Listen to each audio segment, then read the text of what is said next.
और प्रगतिशील किसान। मैंने यहां देखा कई किसान ही वैज्ञानिक है, नित नए प्रयोग कर रहे हैं।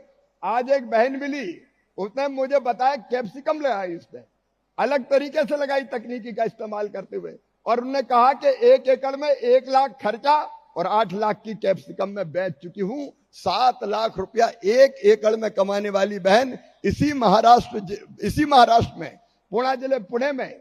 अभी हम लोग माणिकराव जी गए थे, कौन सी जगह, कोल्ड स्टोरेज देखा था,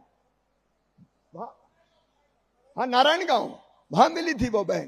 तो हमारे किसान भी वैज्ञानिक हैं। और देवेंद्र जी आपने सही किया कि हम ऐसे वैज्ञानिक किसानों को पहचान के पूरे हिंदुस्तान के स्तर पर उनको भी सम्मानित करने का काम करेंगे। लेकिन एक किसान और विज्ञान दोनों मिल जाए, राज्य सरकार का साथ हो जाए, एग्रीकल्चर यूनिवर्सिटी साथ आ जाए तो चमत्कार हो सकता है। एक तरफ अच्छे बीज के लिए, उत्पादन बढ़ाने के लिए, रोगों की पहचान के लिए, वायरस अटैक रोकने के लिए हमारे वैज्ञानिक काम कर रहे हैं लैब में। अलग अलग 113 इंस्टीट्यूट है हमारे ICAR के, भारतीय कृषि अनुसंधान परिषद के वैज्ञानिक बैठे हैं लैब में, और किसान काम कर रहा खेत में।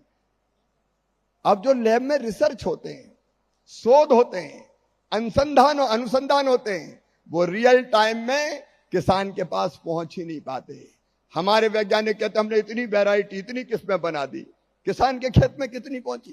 और इसलिए हमको लगा कि ये लैब और लैंड को जोड़ना बहुत जरूरी है।